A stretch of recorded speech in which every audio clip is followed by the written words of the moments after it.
To be perfectly clear and on the record, I did not transition in order to access women's bathrooms. I transitioned to have lesbian sex.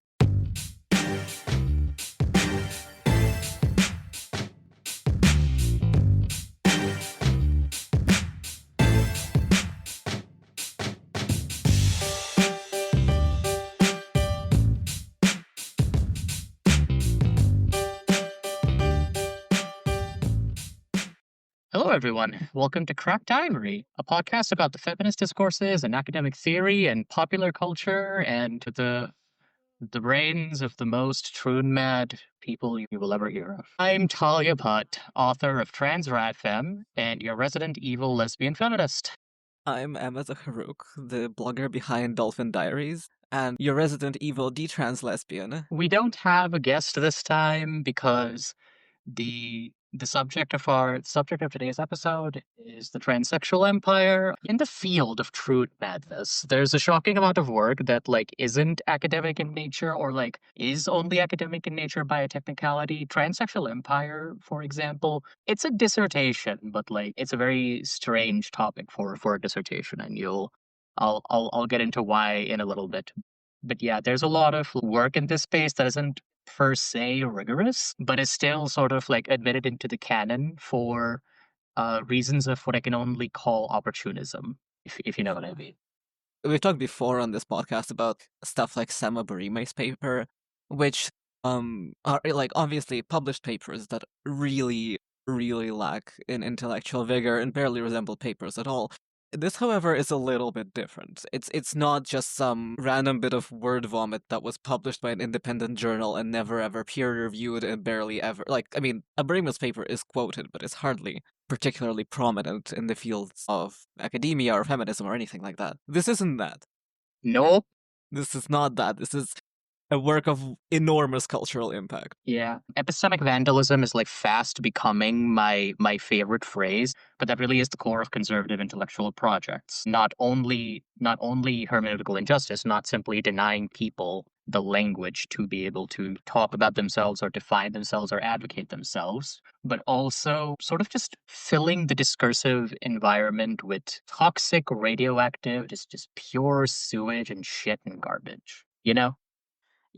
The thing is, what you have to understand is not everything that comes out with a paper stamp and is widely circulated has good points to make or good sources or good rigor. Someone with much more experience can do an aburime in a much more veiled fashion and construct an appearance of, objectivity and not necessarily or even just legitimacy, right? Legitimacy, yeah, legitimacy is a good word. The appearance of prestige, cachet, because let's be frank, most people don't read books. Let's be honest, dear reader. That's partly why you're here, listening to us talk about them. Well, to be clear, don't go read Transsexual Empire, or I guess do if you feel up to it. But it's really not necessary. I did it for y'all. I put out a Twitter thread on it. I talk about constantly on social media. I have an essay on it on my blog and in my book, and now we're going to do a podcast on it. So, I assure you that you don't actually need to read the Transsexual Empire, especially given how meandering and rambling it is. If Janice Raymond's Transsexual Empire started its life as an academic dissertation that eventually became a book that is widely cited, widely read, and got a second edition in, I believe, 1994, then there has to be something there, right? There has to be something there to justify all of this legitimacy. And would you be surprised to learn that there isn't? That there just isn't. I wouldn't be surprised at all. I mean, there is really in our current year of our Lord of anti-intellectualism, there are sort of two ends of the pendulum swing that people tend to go to. One is nothing produced by people with authority holds any merit. Any methods they use are horseshit. Don't listen to academia, don't listen to doctors, don't listen to lawyers, don't listen to anyone, basically. Buy my crystals. And then the other end of the spectrum is kowtowing to authority, right? Which people are more familiar with as the bad thing to do. It's they said it, they know what they're talking about, they must be right. Not to be an annoying centrist about it, but the thing is that people offering you easy answers are probably charlatans. Mhm. And neither of those is correct. You have to be centrist about this one thing because our very first episode was on intersectionality, and I hope in the space of that episode it became clear that there is such a thing as both good, insightful academia, stuff that contributes to the episteme, that like gives people the tools and language to describe their various vectors of oppression and enables them to better advocate for themselves. And there is also, in a word, horse crap. You can't just think of this as like, oh, these intellectual pursuits are either the be all end all, the ultimate authority that we must defer to in every occasion, or they're complete horse crap. It's full of snake oil salespeople who don't know what they're talking about and are just trying to con you with a sort of like farce or like a play at intellectualism. The truth unfortunately lies somewhere in the middle of that. And I hate saying that sentence, but it's true. Yeah, the thing about both ends of the Tower of Terror of anti-intellectualism is that it's a refusal to engage with the reasoning, basically. Because, like, it's very comforting to decide that either everyone is full of shit or everyone knows better than you, but the truth is neither of those things. The truth is that you actually end up having to, when it comes to scholarship, you have to actually engage with it and you actually have to think about it to see if it has any value. You have to like critically evaluate these things. The funny thing is that if you do that for good works, the reward is pretty obvious. But you can even do that for the utter dog shit and get some value out of it. You can actually find some interesting things when you do this for a work like Transsexual Empire. Because as it turns out, even in analyzing the absolute nonsense that a completely true and mad individual farts out over the course of a decade, there is still something to learn about the historical context, or at the very least, about how trans-misogynistic people think. You know? Yeah, speaking of which, Talia, would you care to define true madness for us, for anyone that is not blessed with knowing what that means? I feel like it's pretty self-explanatory. Like, okay, I don't like to brag too much, but like, when I try to come up with terms, I do try to make sure that they are communicating the main idea, that it's not like incredibly like, that I'm not coining a term just for the sake of coining it. So one thing I'll Right. make clear, so what troon is it's a sort of fake slur for trans people, usually directed at trans women. And the reason I call it a fake slur is because the origins are incredibly silly. Like, I was never on the Something Awful forums, but apparently people who used the Something Awful forums back in like the late 90s, early 2000s, I believe, they called themselves goons. And so trans users of the Something Awful forums just called themselves trans goons or troons, a portmanteau of the two words. But here's the interesting thing about words that like trans women used to refer to ourselves, whether or not they were intended as slurs, even if they were intended as purely descriptive terms. Eventually, people outside of our community, they will use those words in a derogatory manner and, try to imbue it Yes. with a certain slur-like quality. So, because this is online, the word troon got taken up by other unsavory forums with a fixation on vilifying or otherwise punishing trans women.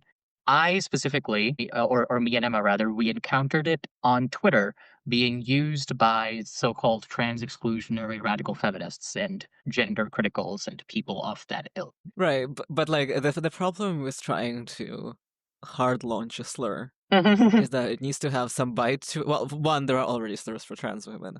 But two, it needs to have some bite to it. This one sounds like a Looney Tunes noise. Like it sounds like something that follows the boing and going. I cannot imagine being insulted by this. Like, I can, even if someone were standing in front of me and like hurling this word at me with the most invective and venom that they can muster, I can't imagine myself reacting any other way than by laughing. Quite frankly, it just doesn't have any punch to it. So there was this interesting thing where a lot of people, for a while there, people were disputing what the word transmisogyny means. Oh, isn't transmisogyny just like, when you're trans and experience misogyny? So don't all trans people experience transmisogyny? Yes. So at one point, I was a little frustrated and I said, maybe instead of transmisogyny, we should have just called it true madness. Because like people like to be cute about the word transmisogyny, but like, you can't really like dispute, like, when a motherfucker is true and mad, okay? It's evident.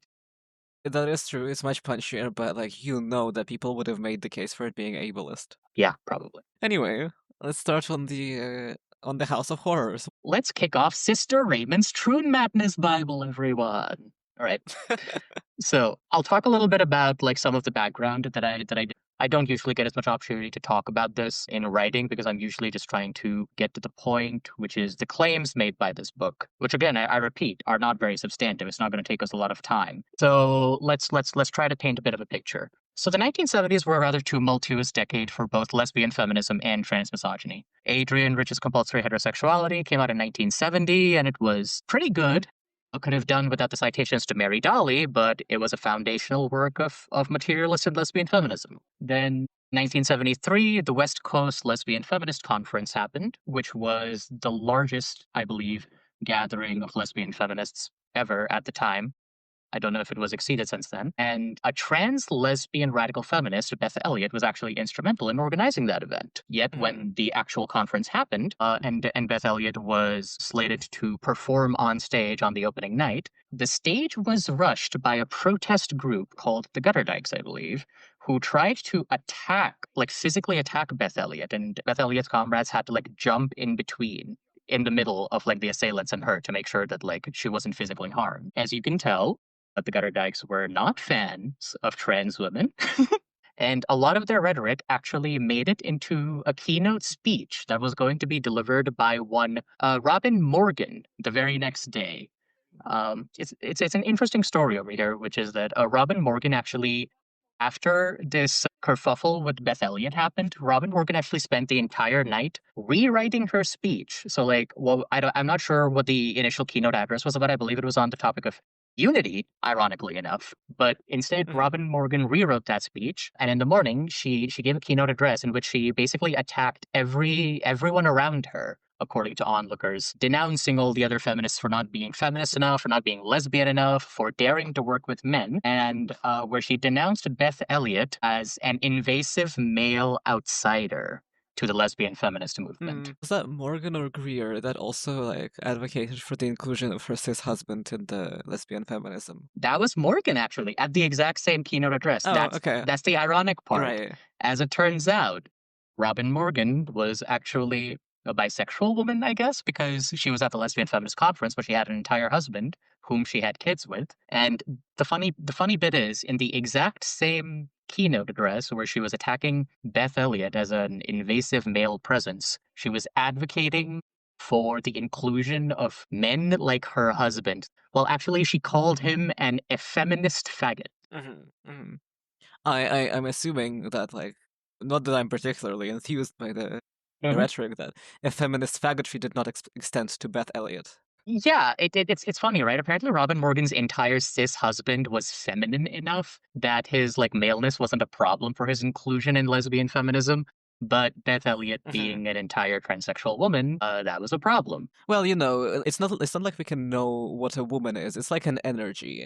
Like you can sense that from my scrunchy wearing, nail polish wearing husband, the feminine energy is coming off in droves. But when like a trans woman with titties comes out, that's like male energy, I think. And I don't know what either a man or a woman is, so I'm just like vibing. Emma, I think you mean Ginergy. Thank you very much. The Ginergy that has written my her story. No, but that's the funny thing, right? Okay, so the reason I'm dwelling on this historical event, aside from the fact that it's like very notable, and because it's sort of prelude to the environment that the Transsexual Empire eventually ended up being written and published in, it's also because like Robin Morgan was incredibly self-aware of what she was doing over here. To wit, when she wrote down her own account of this speech, like later on in a book that she put out, she like cut out the bit about her husband and extended the bit where she was criticizing Beth Elliott. She was not very self-aware about what she was doing, and what she was doing was effectively trying to synonymize transsexual lesbians with a certain rapacious maleness. Like, words to that effect were used. Words painting transsexual lesbians as a predatory threat were said in that keynote address and immortalized and spread around the lesbian feminist scene, which overnight turned the question of like the inclusion of trans women and transsexual lesbians in the lesbian feminist movement to something, like there was a debate on it, but then like this like incredibly vicious and invective became more normalized. And all of a sudden, all this rank bigotry directed towards transsexual women who are lesbians, it acquired this incredibly feminist veneer. You could now sound righteous while doing basically bigotry, while like defining your own lesbianism and womanhood against a transsexual woman who is now painted as this ontological, violent, threatening outsider. And I mean, like, it's not an unfamiliar picture. Once someone creates a rhetorical method to use a particular rhetorical arsenal Mhm. to harm people they want to harm because of bigotries, other people like them, close ranks around them. And if the allies of those that are being um, those that are being persecuted do not do the same, do not form a cohesive line of defense, there is simply nothing. And often what happens, like, this is not me commenting on that conference. I was not there. I was not alive. But from my own experiences, right? What happens in these environments usually is the reactionaries successfully weaponize the language of their environment. And what the other people that are not reactionaries in that space try to do is they try to meet them in good faith. So they try to argue within the same discursive space that they were, but they are playing the wrong game. They're playing chess with an alligator, basically, because you cannot reasonably argue with someone doing reactionary shit. You need to recognize what the purpose of what they're saying is. And what happens a lot, like, especially what happened a lot, like, in late 2010s, I want to say, Mhm. is progressive allies to trans people would point out the illogical fallacies of transphobes, failing to realize that logic does not matter to reactionary impulse. The underlying logic is the purpose that it achieves, not the fact that to, like, a person that's not frothing with transphobia, it doesn't make logical sense. Of course it doesn't. It was never supposed to. But you're Mhm. basically left arguing semantics with a raging bear. And, like, the bear doesn't give a shit. So this is the thing that like I keep trying to hammer home about conservative speech. I think that like there's a lot of essays that are like in my book that are putatively about other topics, but eventually they actually end up being okay. Here's a lesson on like what conservatives say and how what they say isn't the same as what they mean, and you actually have to get to the Mhm. heart of what they mean rather than what they say.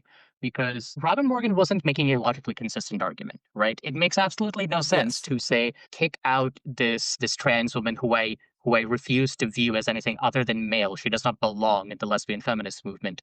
By the way, also, please include my very male, manful husband, who is a man, but he's very effeminate. Like, this is not a logically consistent argument. It's not entirely consistent at all. But that's not the point. Mhm. The point is that she was given the power to define who is internal to this movement and who is external to it. She was given the stage, she was given the mic, and she used her time on the mic to basically reify her own credentials, her own sense of belonging within this feminist movement, which it's very obvious and very clear that like she also felt a bit insecure about her place in the lesbian feminist movement, given that she had her husband. So what she did, trans misogynistic women often do, is that she reified her own position, her own womanhood, her own place within the lesbian feminist movement by defining Beth Elliott as an outsider, by creating this dynamic where she attacked someone she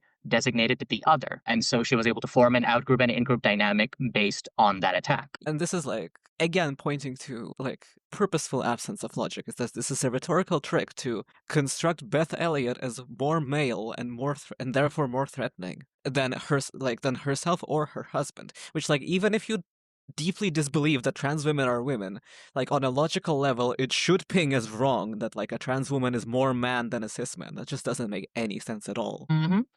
And yet that's kind of a recurrent theme in transmisogyny, right?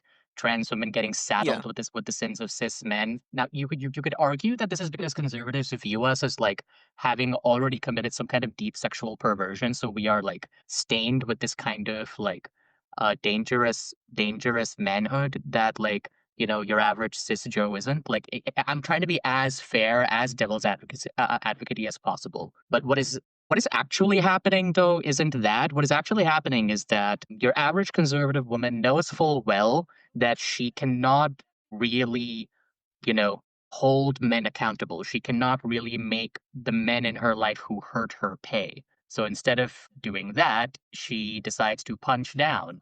at, a convenient minority within reach who she is able to hurt, who she is able to make pay for somebody else's sins. And so, in this Right. very real sense, no, it's not even only conservative women who do it, to be quite frank. But in a very real sense, trans women are often made sin eaters for men. I'm sure that these arguments were deployed before. Like, I'm sure Robin Morgan got them from somewhere. Mhm. But like, this is the first stage, the first avenue, where those arguments were like really profiled in a notable way. This is the sort of Mhm. inflection point for lesbian feminist transmisogyny in the 1970s in the radical feminist movement. And that is important to know because effectively what Robin Morgan did to Beth Elliott over here is what Janice Raymond will attempt to do, or rather succeeded in doing, I regret to say, to another transsexual lesbian radical feminist, Sandy Stone. So the chapter on Sandy Stone, there's an entire chapter in Transsexual Empire, by the way, that is literally just about Sandy Stone. If that already doesn't clue you in as to how petty and vindictive and frankly downright cruel this text is. But the groundwork for that was actually laid all the way back in 1974. So when was Transsexual Empire published then? 1979, Mm-hmm. which is ironically a year after Wittig read out The Straight Mind at a different lesbian feminist conference, and I believe that was where she made the rather bold and controversial statement, lesbians aren't women. So it's very funny how like these two like somewhat landmark events in the radical feminist tradition in the history of the second wave happened within a year of each other. So what is the central thesis of Transsexual Empire? Well, that's the thing, right? We have to go all the way back to 1974 because whatever the central thesis of Mm-hmm. Transsexual Empire is, pales in comparison to what the point of the book actually was. So a lot of the Right. lesbian Right. feminism was happening in a specific music scene. Olivia Records was an all women, I believe all lesbian actually, music collective in the 1970s. And I believe it was actually in 1974 itself, they signed on Sandy Stone as a sound engineer. Sandy Stone had some Mm-hmm. had some experience in the music industry pre-transition, and it was an industry that like women were quite frequently locked out of. So what Sandy Stone decided to do was she wanted to bring her experience, her technical know-how to this all women's musical collective, sort of a redistributing the wealth or like, the intellectual Knowledge. wealth or like, Yeah. yeah, knowledge and technical epistemology. Yeah. Remedying epistemic injustice. Hey, what a concept, right? You get to say all your favorite words this episode. I get to say every single one, and no one gets to complain about it because they're useful words, okay?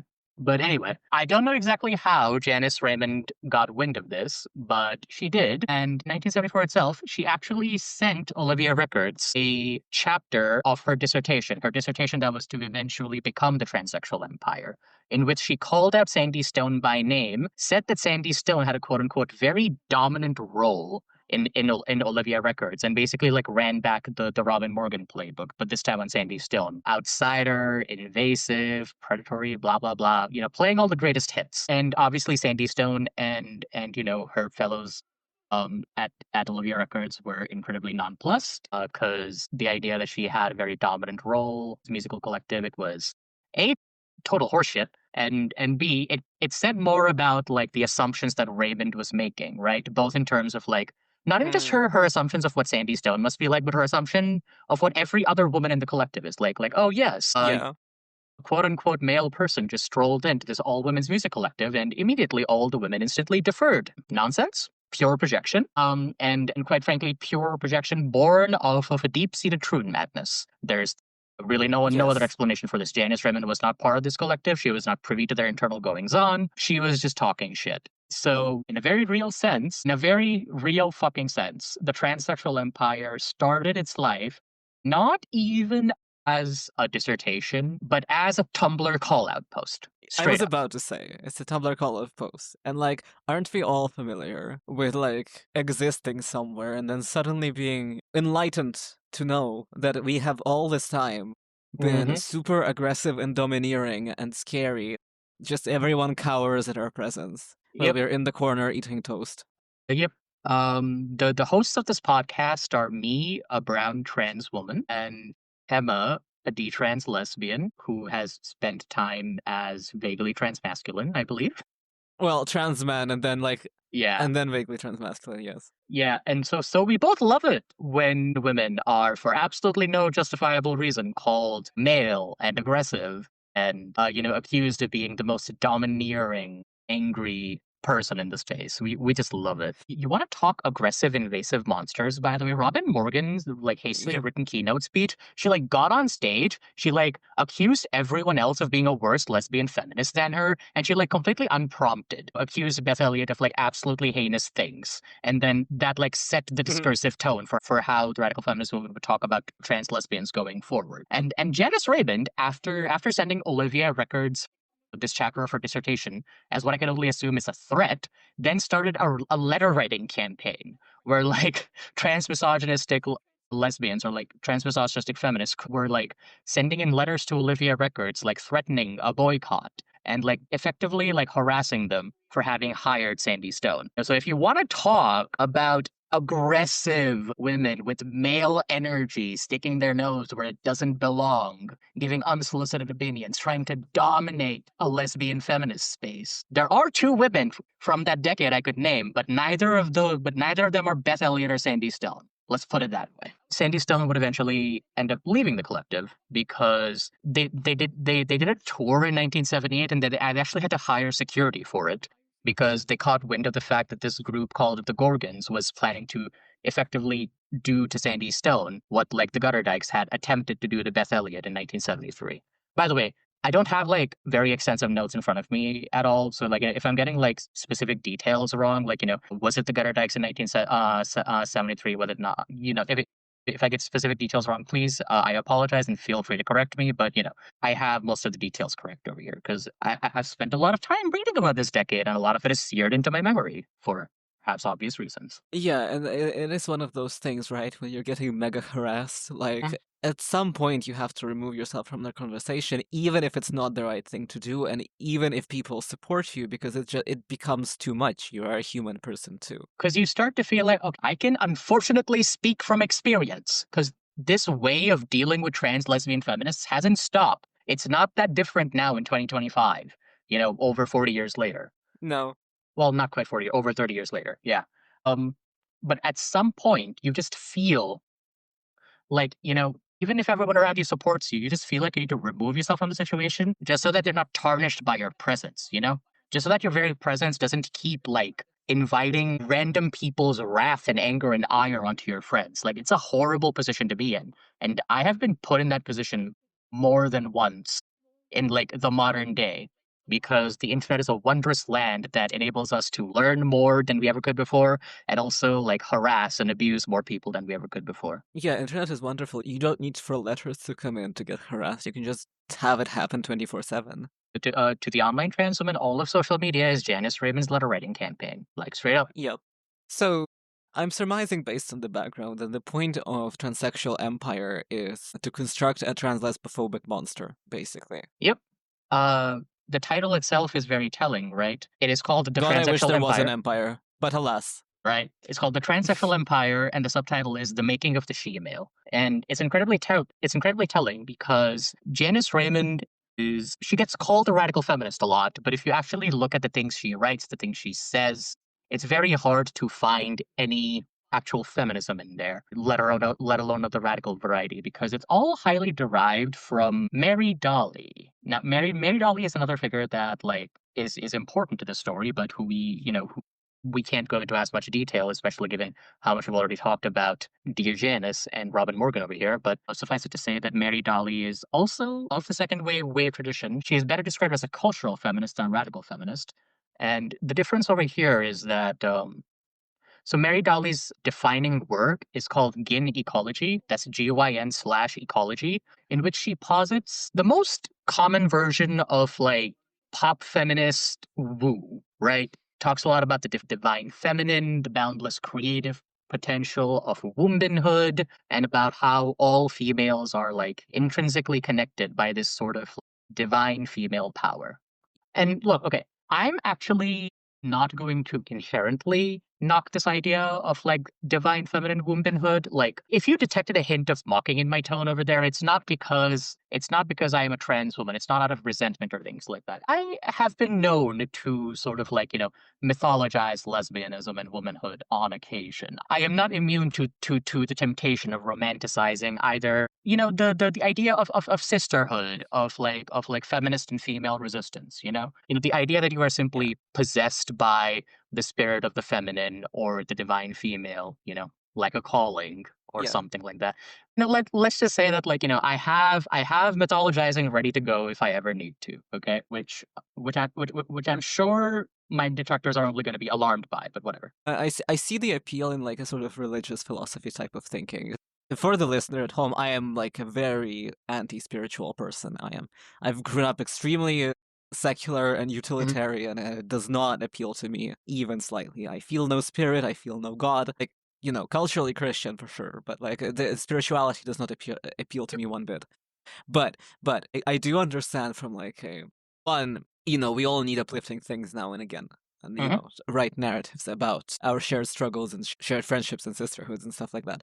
But also as a sort of religious philosophy for people that do find some sort of meaning in spirituality and stuff. I can see the appeal, and like I can have my opinions about the efficacy of certain types of feminism and stuff like that, be they right or wrong. But Mhm. ultimately, none of them really, well, most of them anyway, compel you to write off trans people as inhuman monsters, let alone to do hate crimes and hurt others. Yep, that's motivated. When it comes to actually thinking about your politics, you should be a materialist, not an idealist. That said, Yeah. that's not really the essential problem with Mary Daly's gynecology, or just the Hmm. very notion of, like, trying to unite everyone under a feminist consciousness that is essentially based in this sense of, like, shared divine feminine energy. The problem is Mary Daly is trying to formulate a revolutionary feminist agenda out of the exact same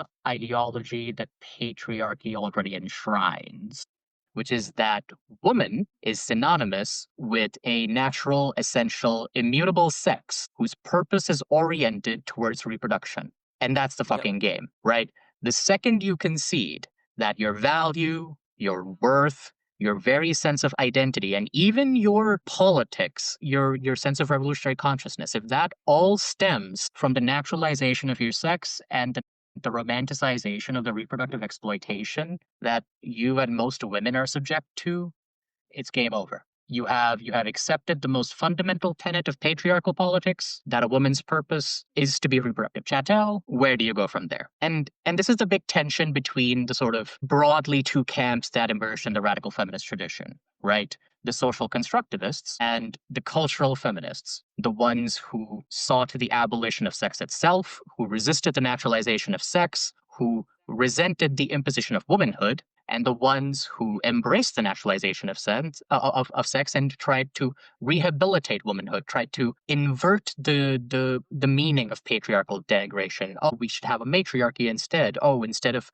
viewing women as weak and pathologizing them for bodily functions like menstruation and childbirth, we should worship, we should venerate these. To a certain degree, like, destigmatizing, period huts are fucking barbaric, and Hmm. things like that. The denigration of women for their anatomy, for their bodily functions, fucked up. Yes, we should absolutely destigmatize that. Defining womanhood entirely in terms of childbirth and reproductive capacity is kind of what our enemies are doing. Yeah, and you'll note also, if you're familiar at all with like modern GCs and stuff, Mhm. They do a lot of that this.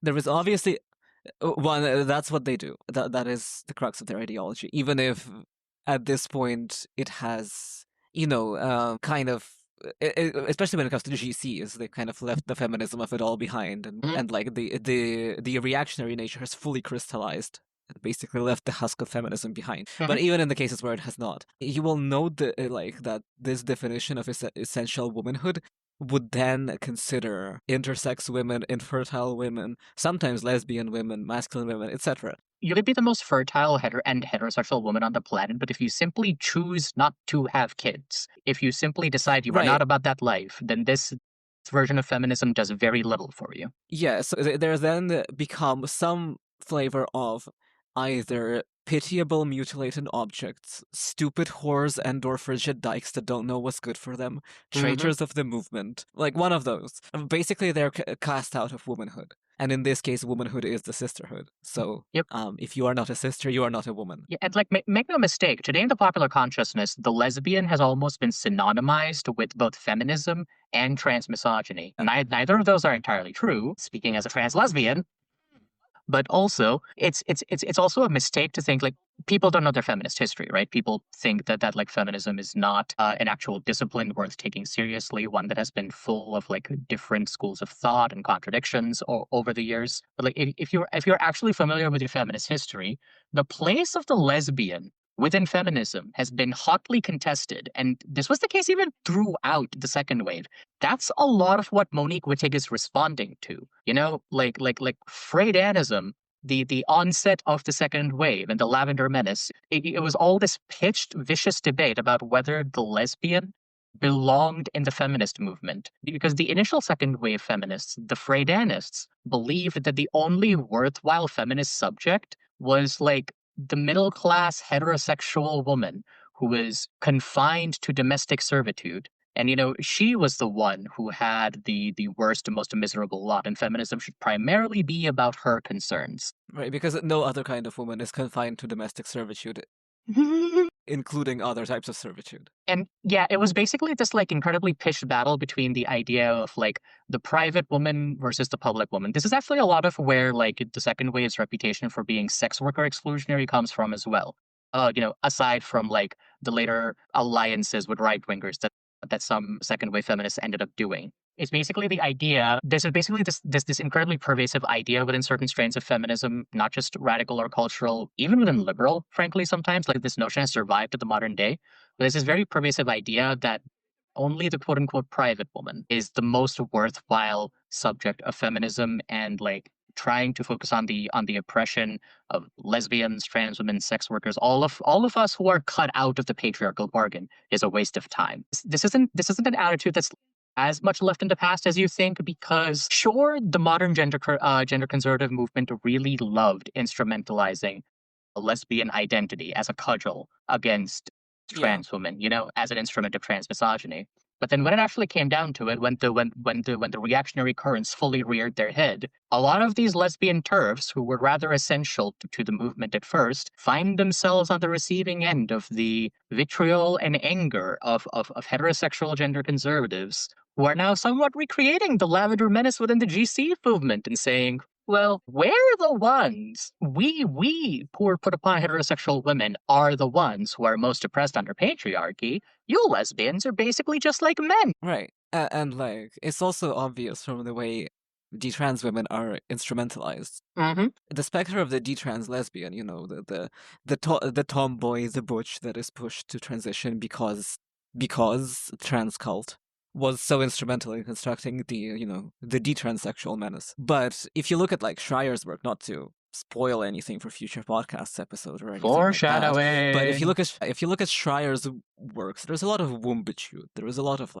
spoiled sexual assets, which is something that a lesbian is by definition a spoiled sexual assets because she doesn't want to be with men. And like with the stuff that Chloe Cole says and stuff like that, and how much she pushes for the fact that she will not be able to breastfeed or like bear children and stuff like that. Like that's not about lesbianism anymore. I don't even feel like saying I told you so, because it's just like, I'm just left befuddled over here. Why were there lesbian turfs who thought it was a great idea to sign up with a movement that points at women and says, you are basically just like a predatory man? Like, were y'all not familiar with your own history?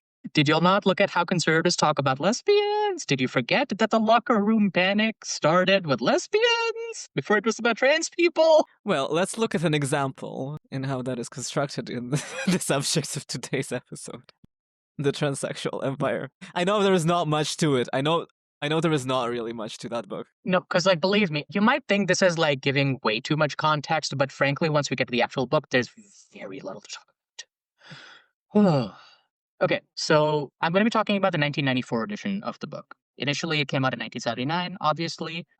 If Robin Morgan set the tone for institutionalized trans lesbophobia, Janice Raymond more or less solidified it, calcified it, you know, turned it from, like, a one-off polemic at a specific historical event into an actual body of work, insofar as you can call this book a body of work. And then she came out with a second edition of this book in 1994 to okay, this is speculation, but it's also true. Like straight up, there's no other reason for her to do this. She did this entirely to take a dig at Leslie Feinberg. Straight up. Because like there's only one real major addition to the Transsexual Empire 1994 edition. There's a preface in which like Janice Raymond reflects on her decade plus of impact that her cursed rag made. And in that preface, the largest and most vitriolic section is dedicated to calling out a lesbian feminist whom she has personal beef with. Are we noticing a theme, by the way? Are we noticing a modus I operandi? sense two beefs with Sandy Stone and Leslie Feinberg,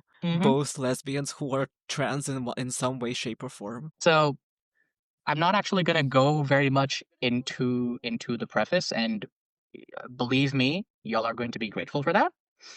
But let's skip directly to this section in Janice Raymond's preface for the 1994 edition called "The Transgendered Lesbian." Now, when I looked at this, I was like, "Huh, this is a little bit early to get into the like trans lesbophobic diatribes." And I was incredibly surprised to see that like this was not a rant about trans women. And like, I assume that Raymond is responding to Stonebush Blues specifically.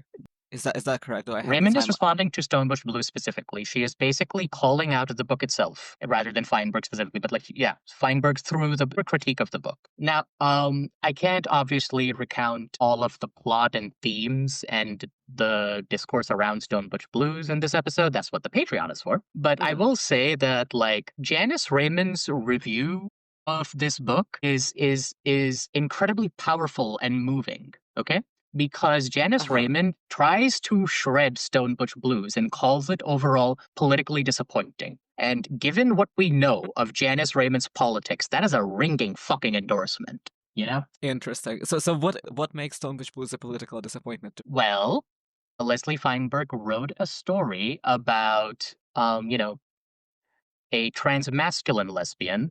We can quibble about that term, but that's the most appropriate here. So in Stonebush Blues, Leslie Feinberg wrote a story about a transmasculine lesbian who goes on testosterone, has top surgery, but isn't totally happy with the idea of passing as a man in gendered society when really she is a lesbian. Is she a woman? That's a big question mark. But she very much is a lesbian. There's a very Wittigian, current running through the Yes. entire book about like that is actually her gender, her identity. And in some sense, she Feinberg identifies a lot with the degendering that society has foisted upon her. She is treated in this world Mm. not like a man, not like a woman. And Janice Raymond finds this incredibly terrifying and politically disappointing because despite being a lesbian, she has hitched her train entirely to legible womanhood and the naturalization of sex, right? As we're going to see as we go through more of this book.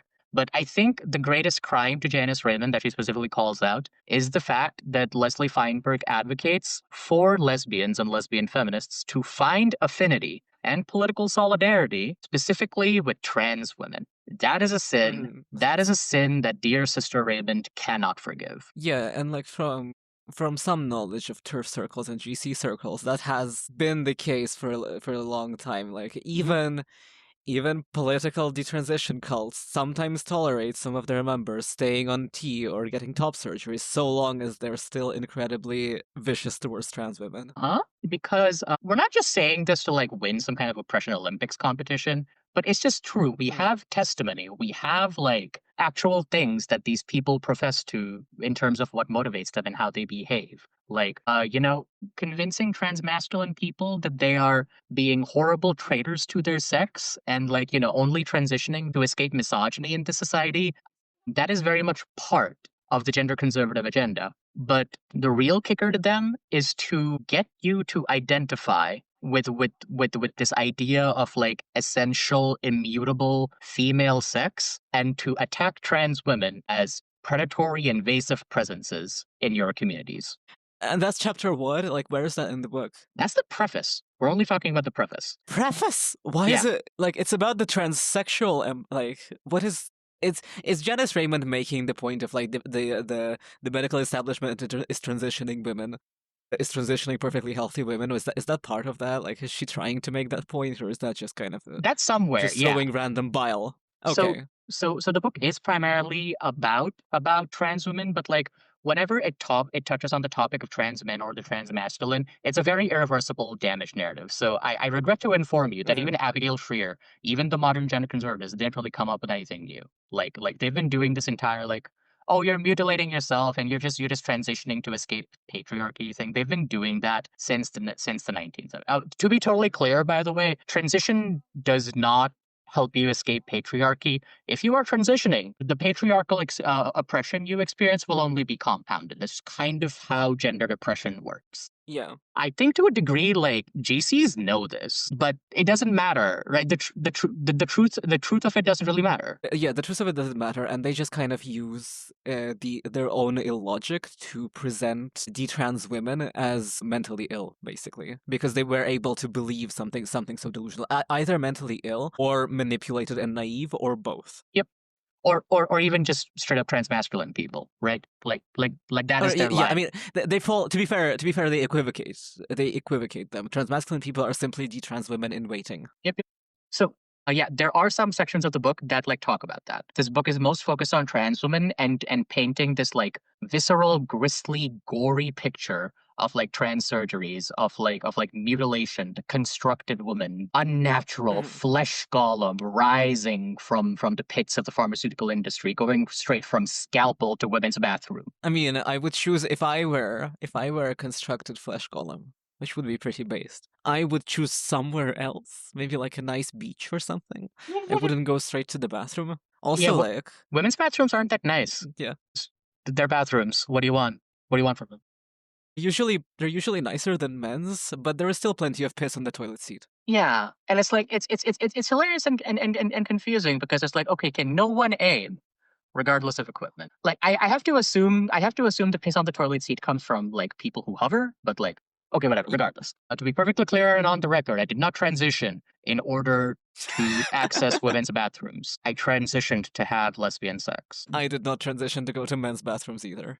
Unlike Jack Nor did I Halberstam. detransition to go to the other ones. No, it just occurred to me that I could actually say that I detransitioned to go to the nicer bathroom. I Amazing. didn't, but Yeah, it would be funny to keep say. racking up those problematic jokes. That'll make us popular. Anyway.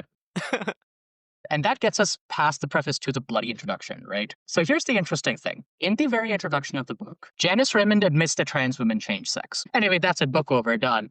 Point proven. Thank you, Janice. The very first radical trans. Like, what the fuck am I supposed to say to that? By the way, I'm totally serious over here. I'm not even kidding. So sex is unchangeable, immutable, essential, but these people totally do change it. And oh, by the way, gender is whatever you think it is, but sex is real, and we're not saying that trans people can't change sex even when they grow boobies. So I'm gonna read out a sentence from the book to like sort of drive the point home as to like, okay, so if Janice Raymond admits that like trans women change sex, and if you think about it, she has to, right? Because this book is about the constructed female. It's about like invoking a certain idea of body horror. I forgot to do this by the way, but like, do y'all want to guess? I've mentioned a few times already that this book started as a dissertation. Do you want to guess what subject this dissertation is on? Psychiatry? Like, I don't know. Well, psychiatry is very big, but like, I don't know. Evolutionary biology? Like, that one was a wild guess. Philosophy? Like, I don't know. Oh, you sweet summer child. It was a religious studies dissertation under the supervision of Mary Dolly. Like, I know, like, spoilers. I have heard Talia scream about this book before, and I know that it's very, like, violating the sanctity of nature and God's design, but it never actually talks about, like, God or religion, actually. Like, Yeah, directly. and there's a reason for that because as part of Janice Raymond's sordid history, she was actually apparently part of the Sisters of Mercy. She was like straight up a nun in a convent at one point, I believe, and she ended up leaving to be a lesbian. And that is like incredibly fucking cool. That is probably the one good thing Janice Raymond has done in her miserable fucking life, which is like, quote unquote, turn her back on Catholicism for lesbianism. I support that unequivocally. However, as Emma spoiled for all of our readers, Sister Raymond never really left that convent. Because here's the thing. I'm going to read out this little excerpt from the book now. Maleness and femaleness are governed by certain chromosomes and the subsequent history of being a chromosomal male or female. fascinating. That's that's the book's entire argument. That's the entire thesis that the book is hinging on. Because she actually notes like no less than 5 ways in which trans women change sex. She says we change our physiological sex, or like our gonadal sex, our endocrinal sex, our social sex. She straight up admits that, like, oh yeah, in all of the ways that matter in the real world, like in materialist terms, trans women totally change sex. She says that. However, innately, essentially, within your chromosomes, you can't change your chromosomes, therefore male.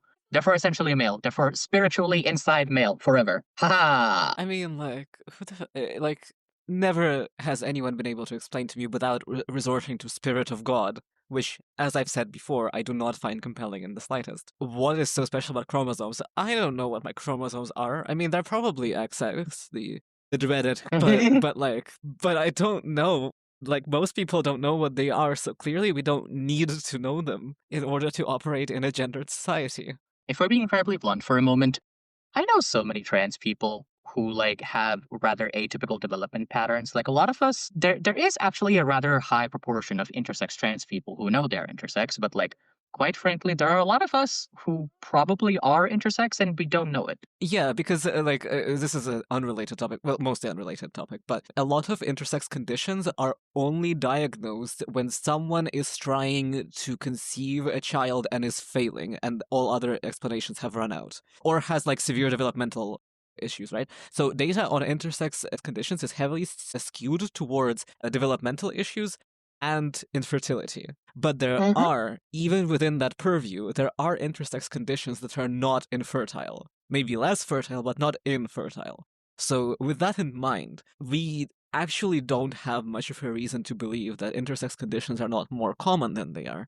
Or if you look at something like PCOS, which is a hormonal condition, or that alters your hormonal sex, there is cause to call that an intersex condition because it alters your endocrine sex and makes it so as to be in between the defined male and female hormonal sex, endocrine sex. So that is an extremely common condition and an underdiagnosed one, but common even within its diagnostic statistics. Yeah, and this is a good part to talk about how sex itself is socially constructed, right? Because Yep. you have this third grade biology understanding of like female XX, male XY.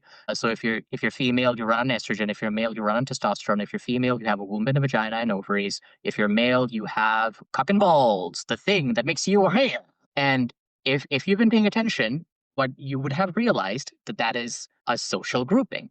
What I have done in that sentence is I have said the word male and I have said the word female, and in the gendered consensus, we all share an idea of what those words means. So male means okay, that's associated with a testosterone dominant endocrinal system, and that's associated with having specific genitalia, and that's correlated with having a specific chromosomal setup. Those associations are socially determined. I'm sure that they're true in the majority of cases, but there are many, many, many exceptions.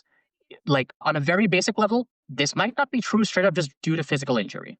For one thing, you might have been born like a particular sexual configuration, but your sexual configuration is liable to change throughout your life. Yeah, and there was also a case of social exacerbation of difference, right? There was this I can't remember like what it was specifically called, but like I want to say 10 years ago, maybe, there was this kind of not really meme, but like an infographic going around with two distribution curves. One distribution, it was height between men and women, right? And it was overlaid over each other.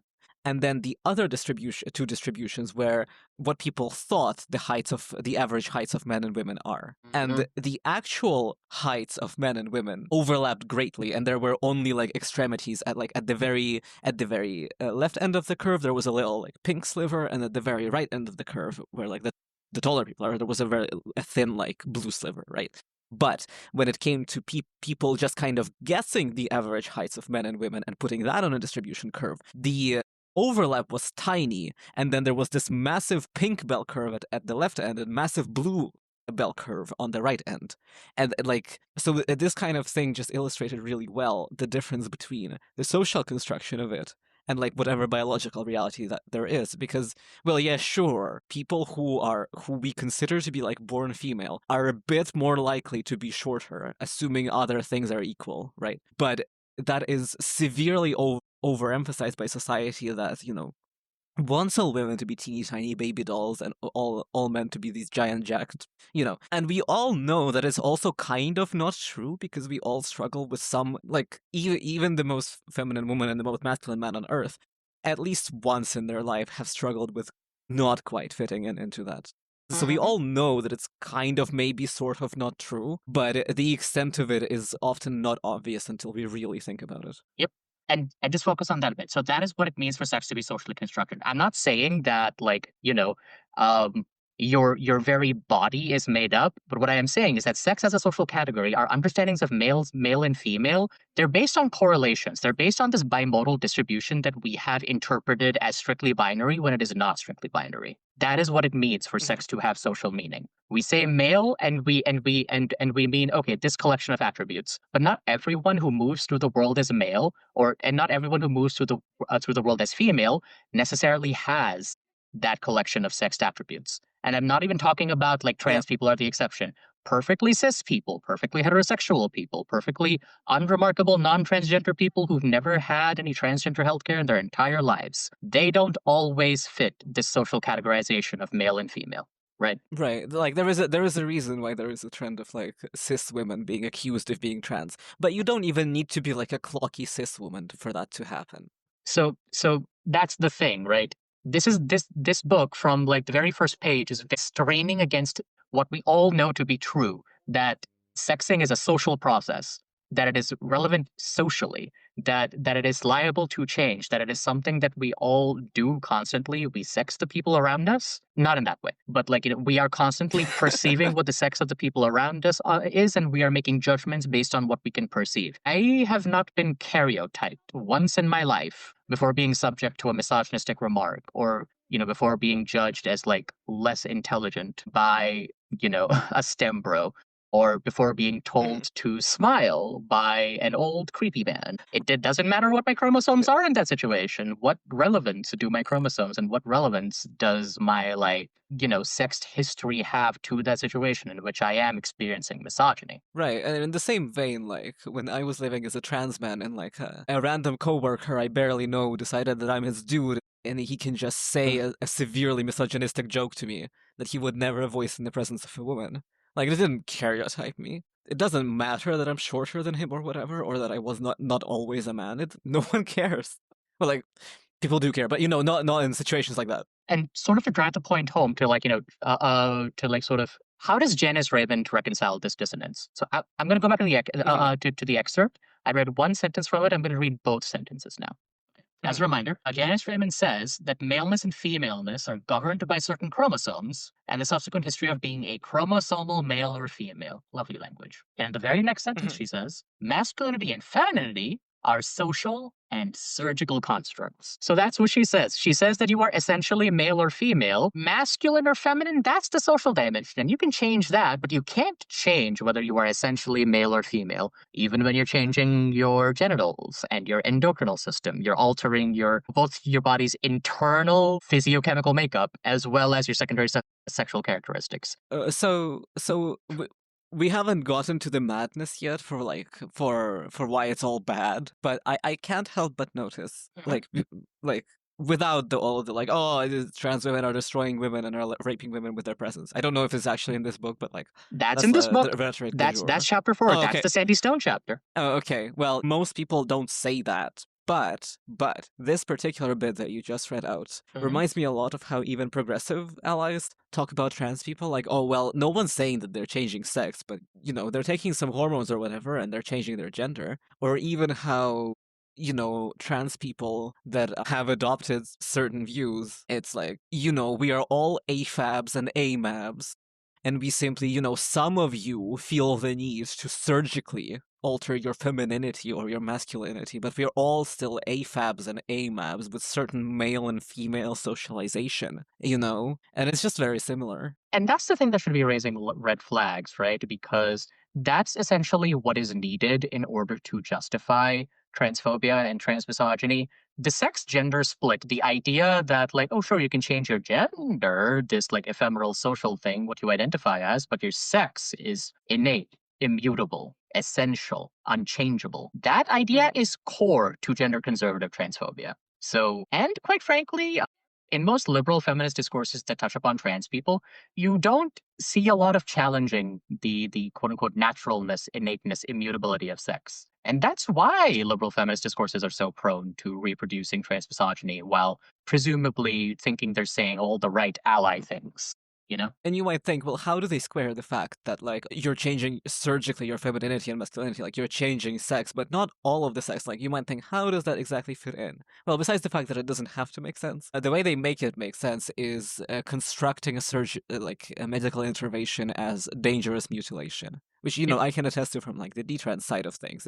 It has to be irreversible damage, right? mutilation. That's why they use words like that, like charged language like that, Yeah, for that very purpose. because when a sex essentialist is confronted with an undeniable fact that someone has changed their sex, they need to excuse it by saying that no, sex cannot be changed. It can only be damaged. You haven't changed it, you've damaged it. Hmm. An even deeper level to the crude madness over here.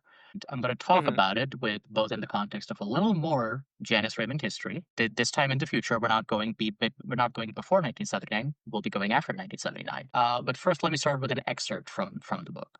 Yet my appeal here is not that chromosomal maleness or femaleness is natural. Rather, I am emphasizing that medicalized intervention produces harmful effects in the transsexual's body that negate bodily integrity, wholeness, being. Being, by the way, is a hyphenated word over here. It's BE hyphen ING. Wonderful. Exactly. Not sure what that's supposed to accomplish. It's from Heidegger, and we don't have the time to fucking get Oh, into okay. Heidegger right now. But like, Okay. it's exactly what you said, Emma. Right? This is. Well, I'm not saying sex is natural, but surgical intervention is mutilation. It disrupts Mhm. it disrupts the natural bodily integrity of a transsexual. It's harm. It's changing their whole. It's damaging their integrity and wholeness and being. And it's very Catholic. Like straight up. Mhm. Let's just admit it. It's very Catholic. It's a very Christian ontology. Okay, your body was made by God and is whole, and you do not have the right to mess with His design. That's what it is. Which is why, like, every time I talk about Janice Raymond as an ex-Catholic, there are inverted commas over the X because she never fucking left that convent. She did not. There are a lot of people that leave cults and disavow like the explicit views of the cult, but never change really the pattern of thinking behind it. Right. Even when they start to consciously, purposefully stand for the opposite of what their cult stood for. Right. That doesn't necessarily mean that they have abandoned the fundamental prescripts or the thinking patterns, because that's really difficult. But anyway, yeah, it's really Catholic. But like, to be clear, not only Catholics do this. Like, I mean, famously in like, stop me if I'm like saying something dumb, but like in the Confucian days, there was this whole thing with like not cutting your hair because your body is your parents' gift to you and you should not like alter it over much and stuff like that. Like, again, what I'm saying is that constructing the naturalistic fallacy, the sanctity of nature, the don't interfere, basically, it can be done in non-Western context, in non-Christian context, in a atheist context. Like, you don't need the Catholic sauce to do it, but in this particular case, it is Catholic. Mm-hmm. Well, now we're done with the preface and the introduction, and we can actually start talking about Amazing. the book itself. I Mhm. wasn't kidding though. We're going to be breezing through these chapters. In chapter 1 and chapter 2, Janice Raymond is mostly like rehashing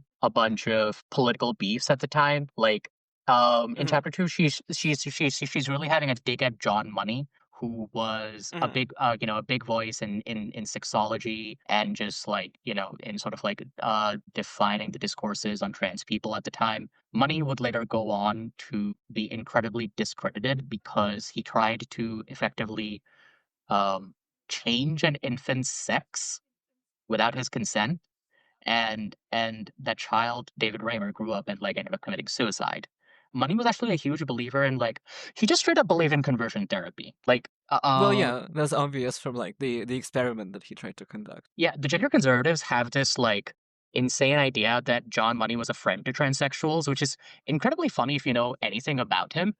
John Money credits Mhm. himself with coming up with real life experience tests. That is like, One of the universally the worst parts of it's transition torture. It's pathways across actually the world. it's Yes. actually sanctioned medical torture because what the real life experience test is that a gender clinic will tell you that you can't have access to trans surgery yet, or sorry, you can't have access to Or trans healthcare yet, hormones. or yeah, Hormones. even hormones. Yeah, mainly.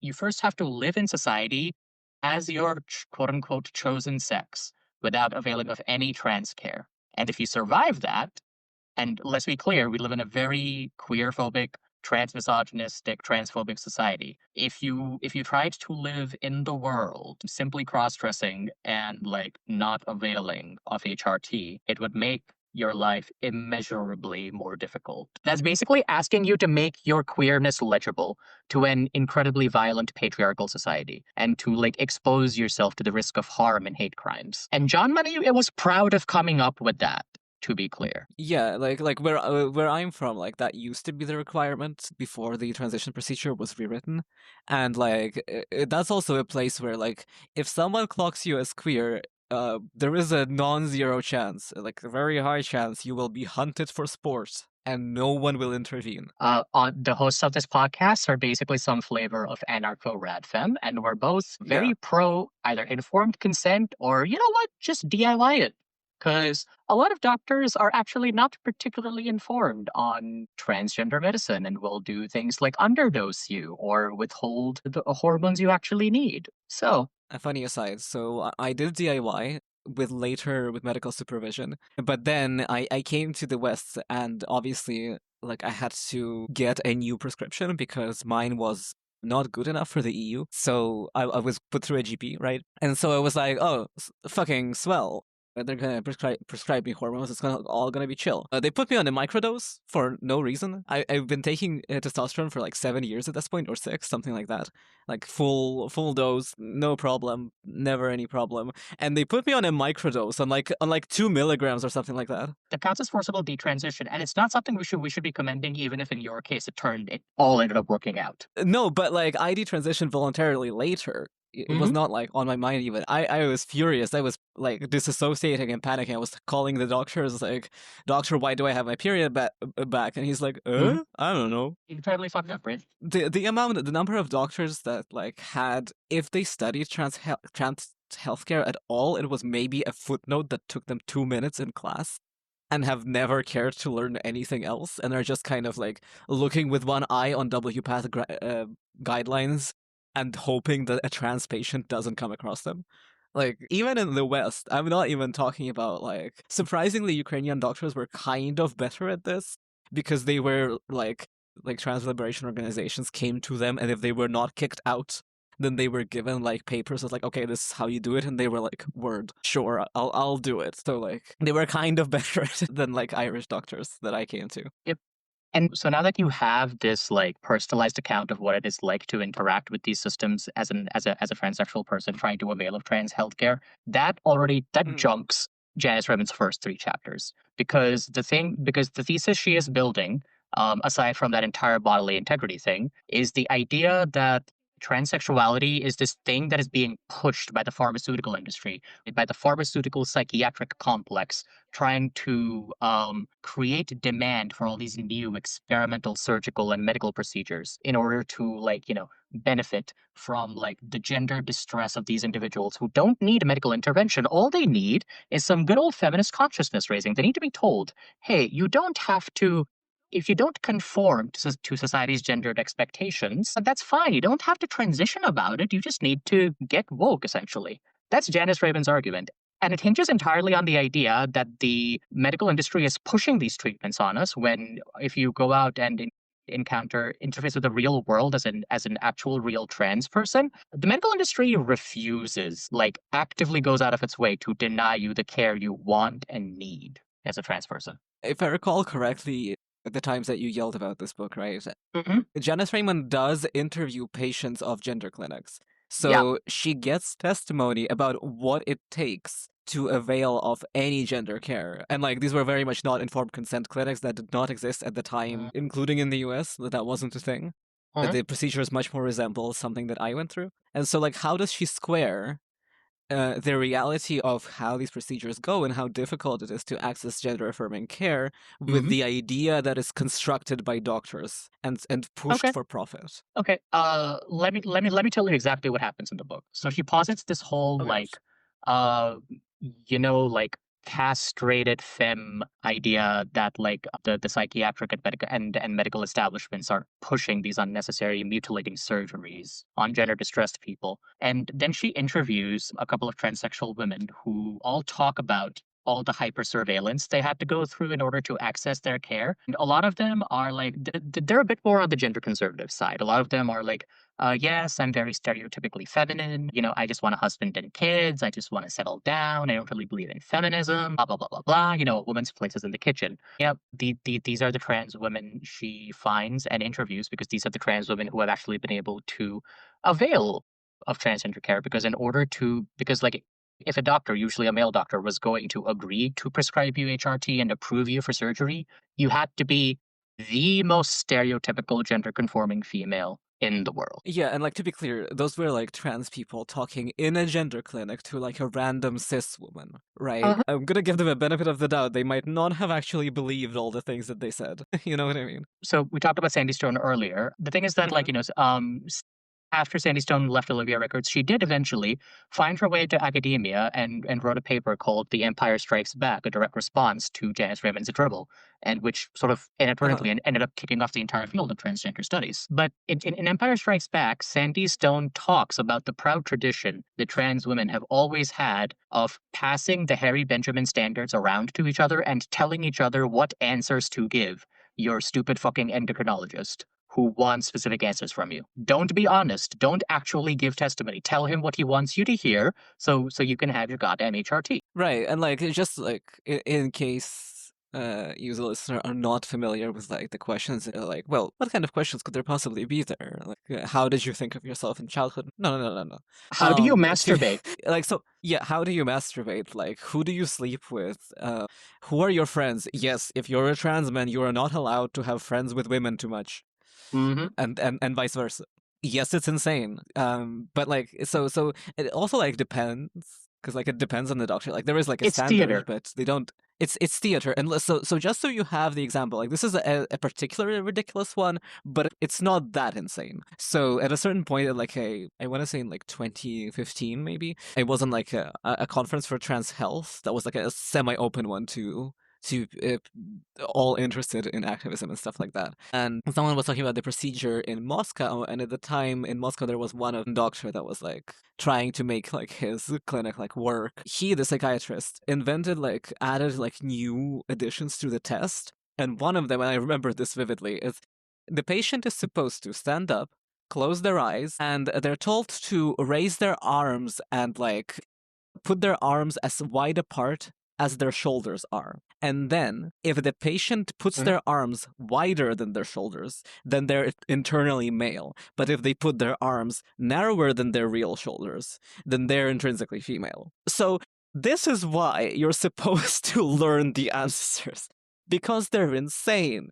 And not only that, like let's be completely honest, this is a way by the state, because not directly by like the presidents or the president or whatever the fuck, they don't care, but like by the Mhm. apparatus to control the gender expression of its freaks, basically, because these are the standards that are not applied to cis people. You are a cis woman will Mhm. not be forced on testosterone if she makes too many male friends. Yeah. But, we're talking a lot about how trans women and trans people in general are compelled to conform to gendered stereotypes by a medical establishment that is surveilling them, that is subjecting them to this Mhm. hyper scrutiny. Well, Janice Rem doesn't even have the excuse of like pretending not to understand that because actually one of the transsexuals Mhm. she interviewed 15 of.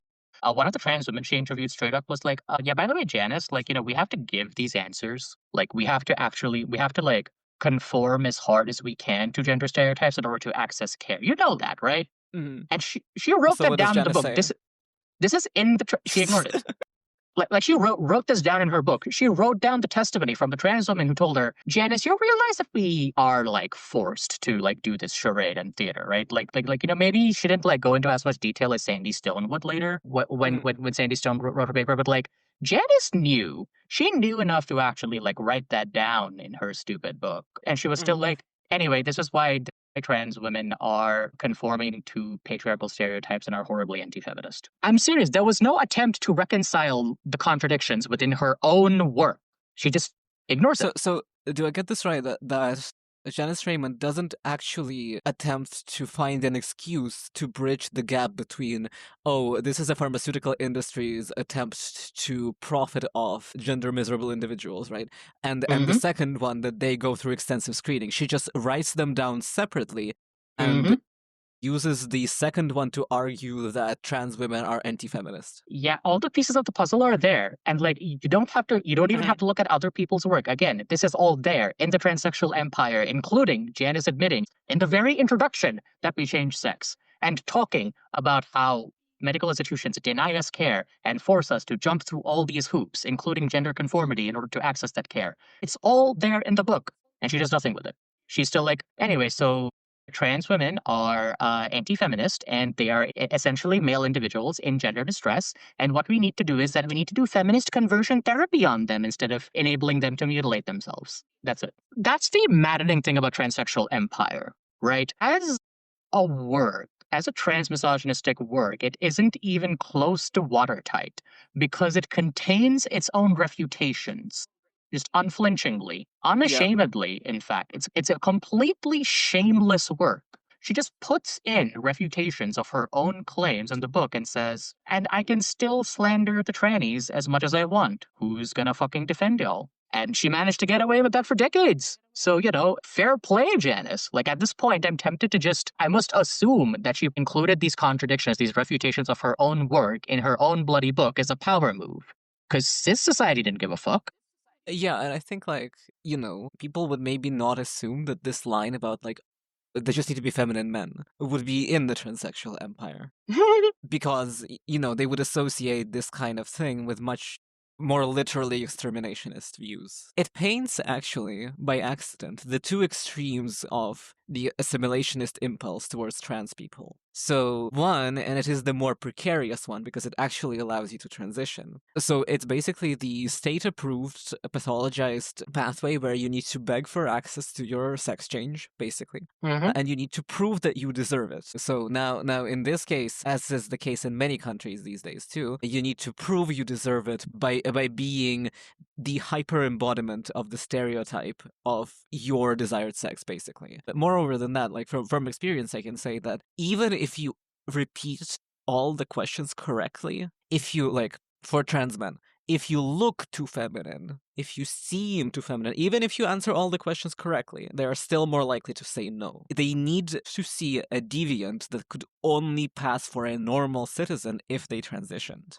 And that's important because what they're basically doing with pathologized transition is if you must exist, a freak such that you are, you have to be the perfect citizen to earn your right to live. But the other side of assimilationism towards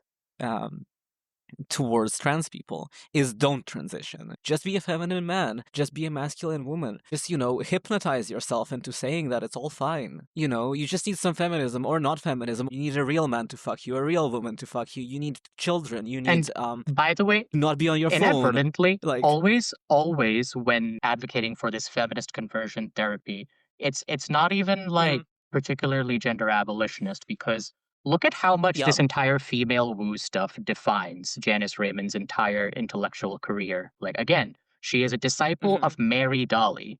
Her central argument in this book is that trans people are essentially male or female, that it is an inescapable state. Even if you can socially change your sex, in the dimension that actually matters in terms of how society perceives you and treats you, even if you socially change your sex, Janice Raymond says, well, you're still essentially male or female because of those chromosomes that I assume you have, because no one is actually karyotyping you in real time.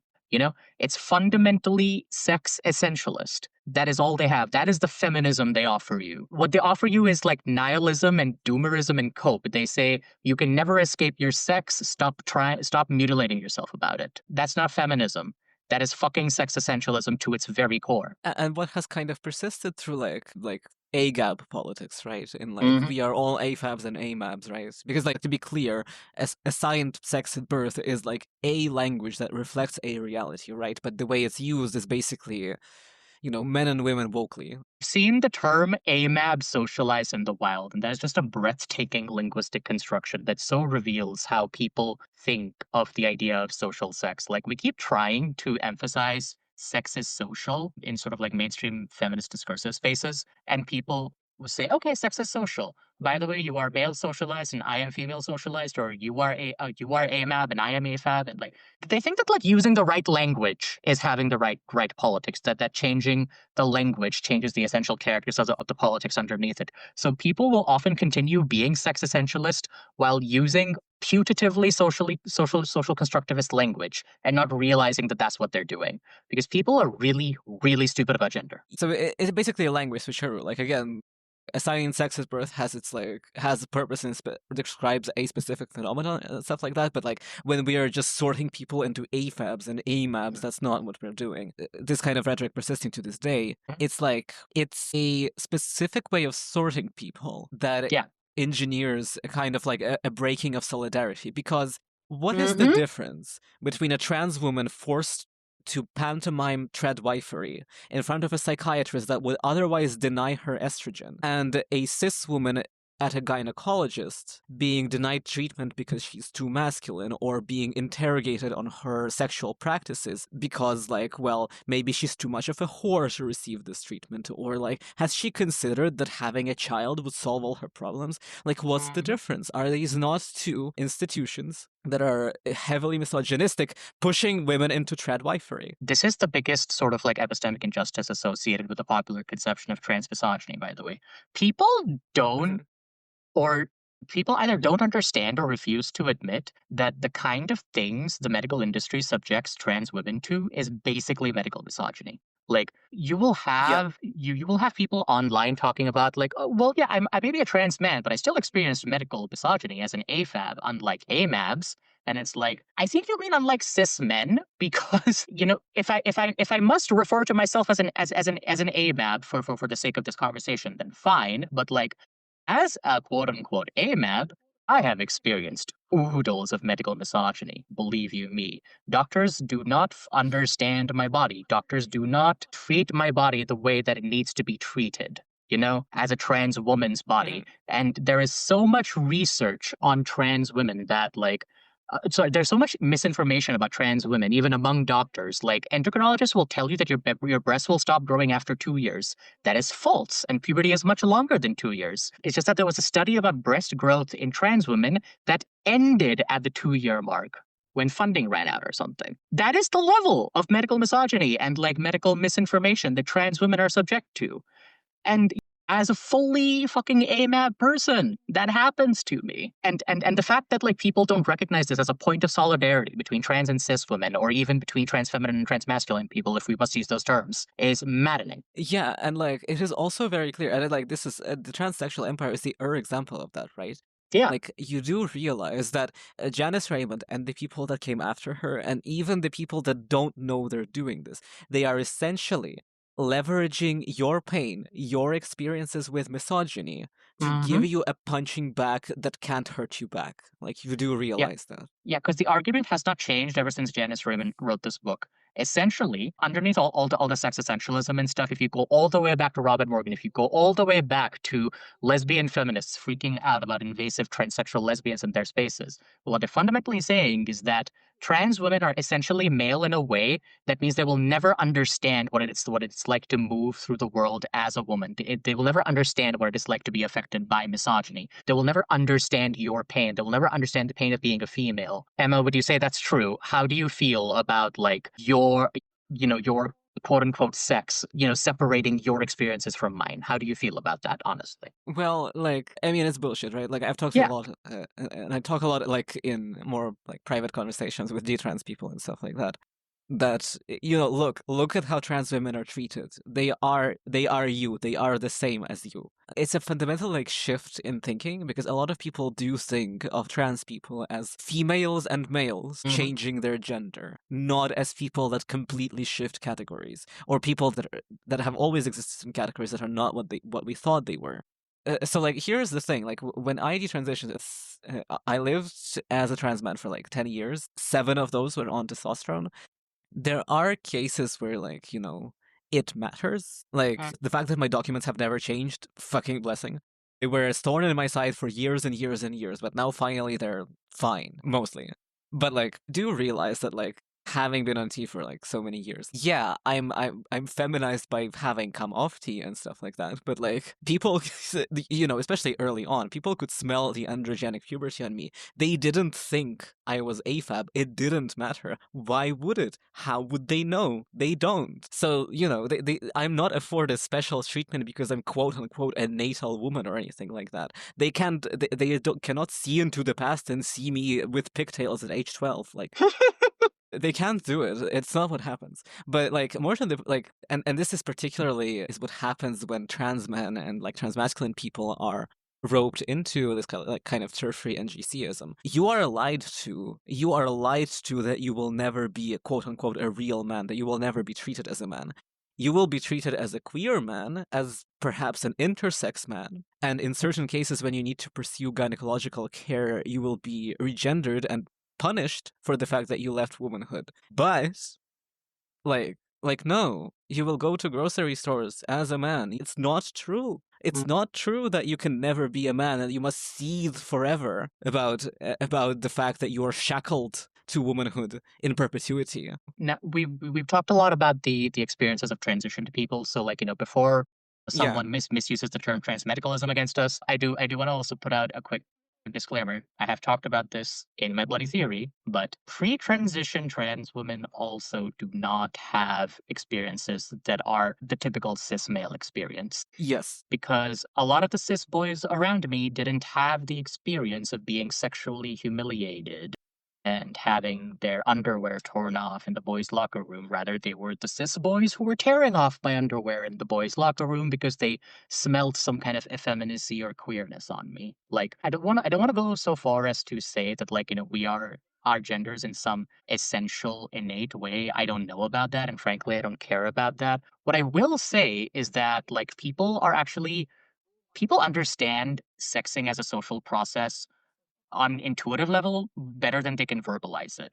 If you are a trans girl who grows up around cis boys, who is forced to be around cis boys, your inability to perform the masculine role that is expected of you is going to be heavily punished. You are going to have Mhm. experiences that are much more violent and, much more degendering than the average cis boy does. Here's the thing: trans women usually, even when they don't care about theory, like they don't read feminism or trans feminism, they're better at articulating this often than trans men, because there Ooh, is a difference, spicy. right?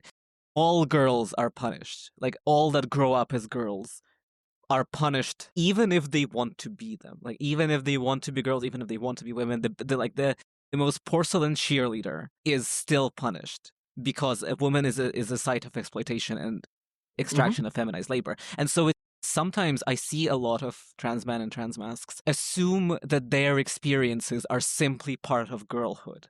And to an extent, you were forced to be a girl, right? So to an extent, that's true, but it's easy, especially when you have people like Janice Raymond and her ilk telling Hmm. you to trauma spiral about your misogyny and pick a punching bag. It's easy to see, like, well, yes, I was hurt for having been born a woman, and that will Hmm. never change. And they like fail to distinguish between, like, sometimes, not all trans men ever, but like fail to distinguish between, well, but I didn't want to be. I wanted to be with the boys. I looked up Hmm. to men and stuff like that. And that's not the same experience as even like masculine girls. And like there is bleed over, right? Because people are not that simple. But Yeah. it's not the same experience. And like, not to be a little trite, but many women at some point go through a point in their lives, especially when they're heavily traumatized, where they hate being women. Not to take too fine a point on it, but most of these women don't transition about it. And like, I hate to use that rhetoric because I hate to be a statistical error and stuff like that, but like, trans men in general do not experience girlhood the same way girls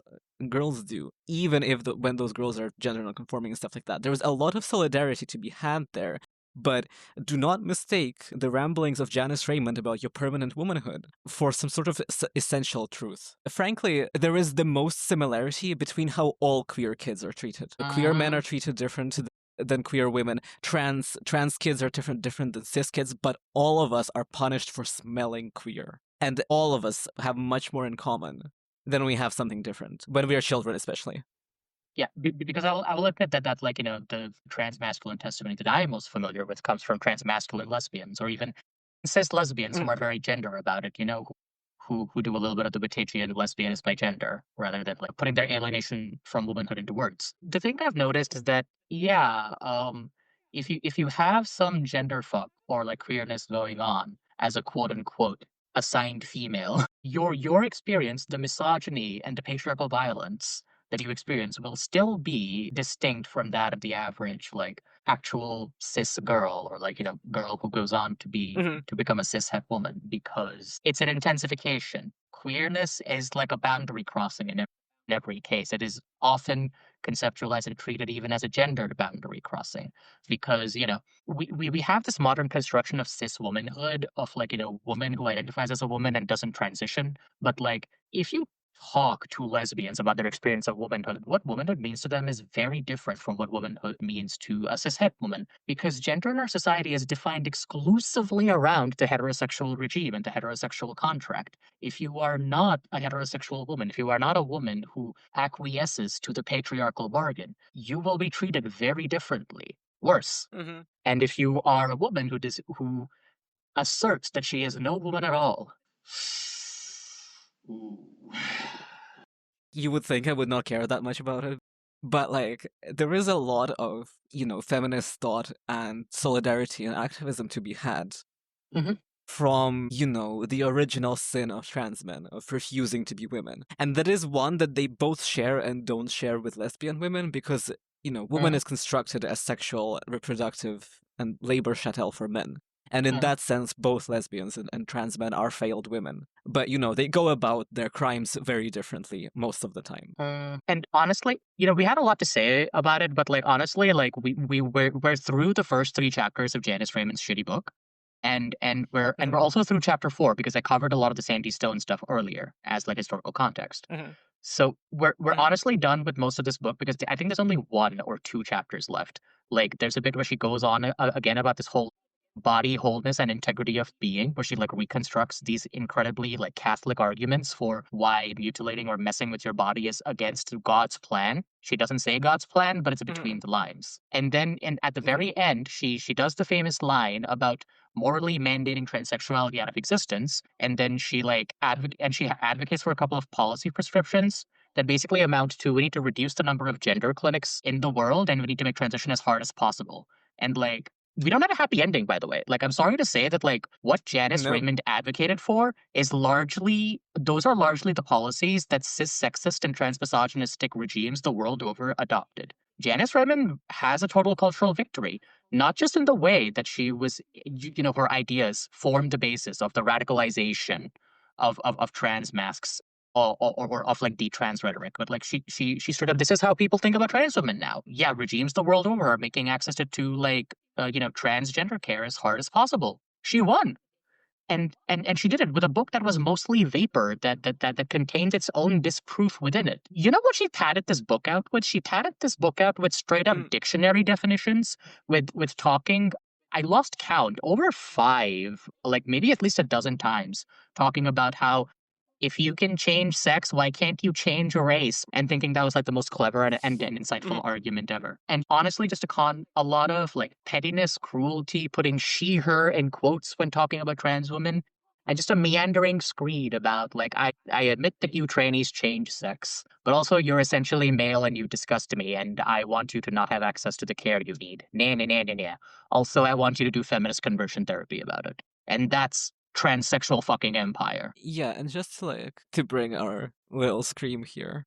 collective scream to something of a close, I do want to say something about the feminist conversion therapy. So, in particular, insofar as like it sometimes engages with radical feminism, which is to say social constructivism, right?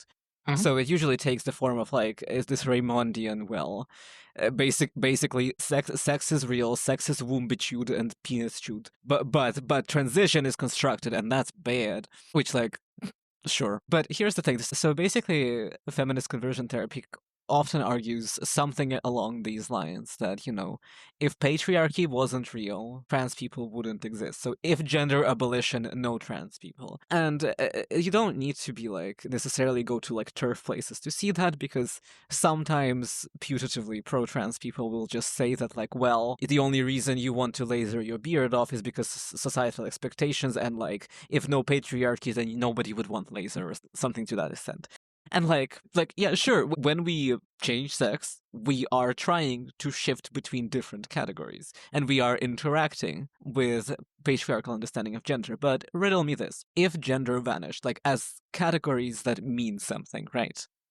Or as One a assumes so regime. would one assumes so would the hierarchy, so would the exploitation, the extraction of reproductive, sexual, and domestic labor. So would the competitive manhood, so would the competitive womanhood, etc., etc. So all the categories that are assigned meaning of man and woman, and what man and woman means, and what places they have, and what is the place of those who don't fit in. If all that vanished, and people just had features, would not more people want to change them? How does it make sense that we would simply be content with our quote-unquote natural state forever? For like white people, for instance, hair color has almost no cultural weight. Like, unless you're like in some sort of Aryan cult, like hair color doesn't really make a difference. You want it to be red? Sure. And like there is a whole thing about unnatural hair color sometimes making you harder to hire, but not even that everywhere. If you're like in a progressive IT industry, nobody gives a shit if you have neon hair, right? People just dye their hair all the time. For some reason, they're not content just leaving it be. And it's not necessarily because of some deep distress, but you know, it's fun. Sometimes you think you look better this way. And like may seem a bit reductive to apply to sex characteristics, but if sex characteristics meant nothing, then you know, why would it be that deep? Or to put it another way, a very succinct rebuttal to quote unquote feminist gender abolition that posits that the end of patriarchy would also mean the end of transition, which is the stupidest argument I've ever heard, by the way. If there were no consequences for transing your sex, do you think more people would transition or fewer people would transition? Because let me tell you how many people stay in the closet because, you know, they risk actual fucking violence for transitioning. Transsexuality is a more persistent phenomenon than sex itself, like, or gender itself. If there were no men and women, there would still be transsexuals. Just because you can. Because let's be real, I have intellectualized my transition probably more than most trans people have or care to.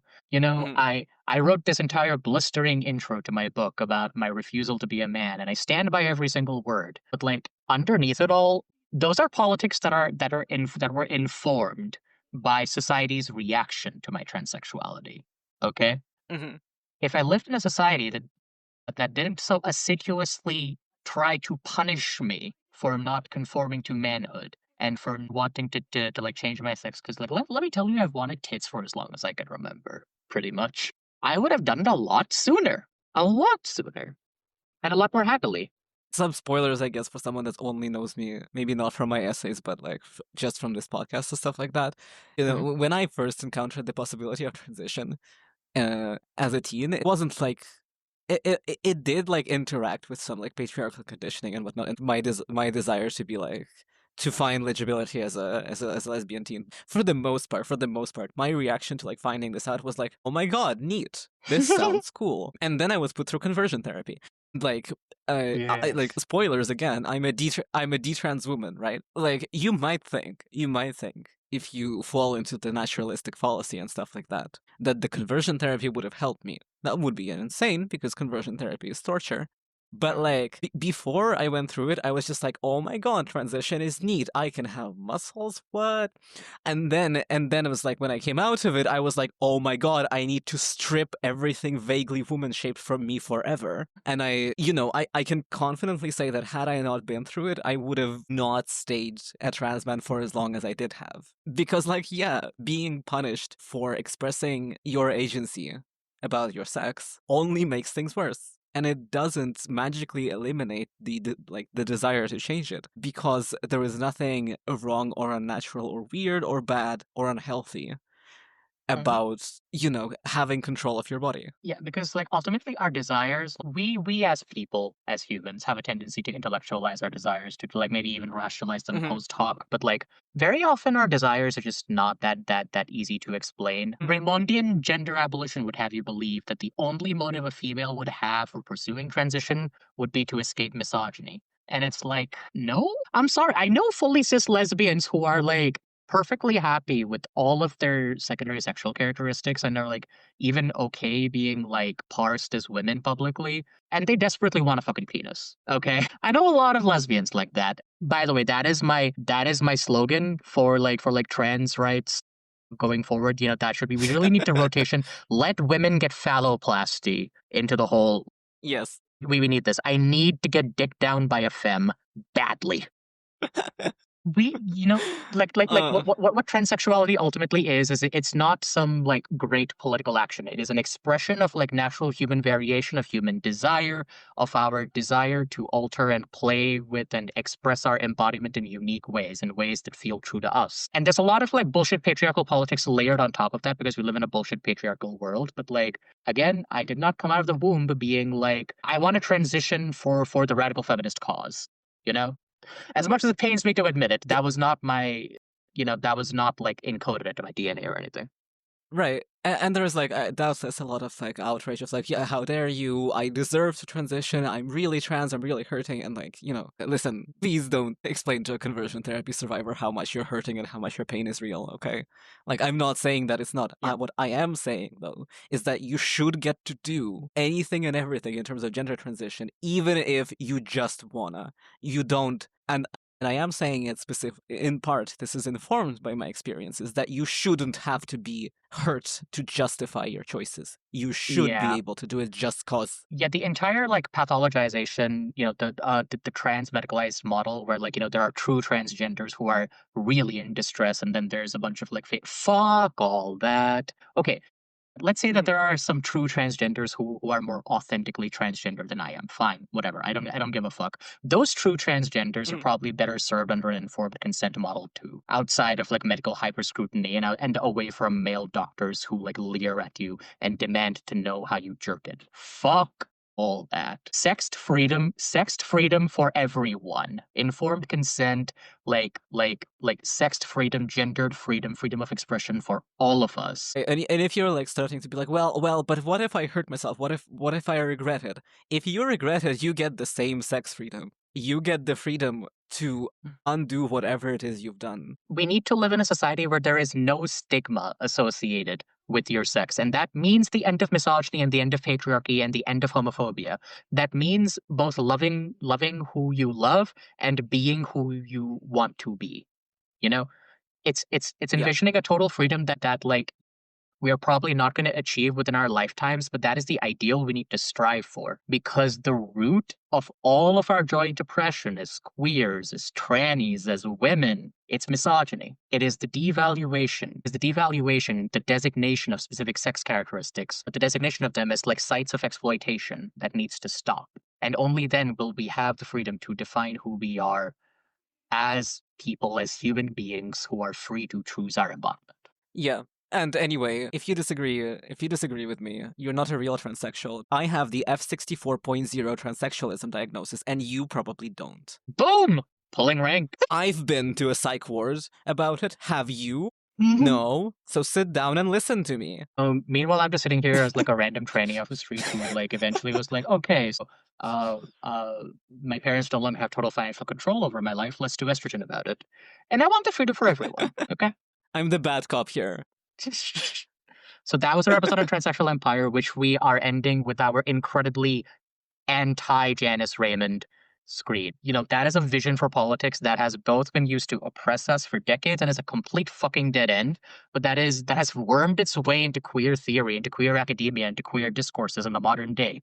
And we need to systemically excise, remove, and push back against the Raymondianism that is pervasive in our communities these days. We just do. We are your evil hosts that don't think you're valid. You're evil, radical, lesbian, feminist hosts who don't think you're valid and are going to force you on hormones, but not through doctors, no, not through medical gatekeeping. No, through evil DIY. You're gonna buy them from street corners. That's been this episode of Cracked Ivory. Goodbye. Bye.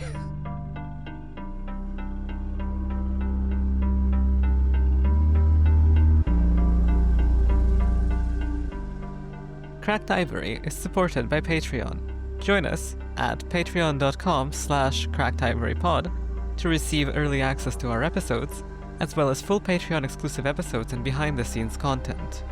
Follow Talia at taliabad.com and Emma Zaharuk at dolphindiaries.card.co for their solo feminist projects. Cracked Ivory is edited by Emma Zaharuk and produced by Talia and Emma Zaharuk. All music is by Kevin MacLeod. Special thanks to Lava Monster and White Mirror, our current cum laude patrons. Thanks for listening.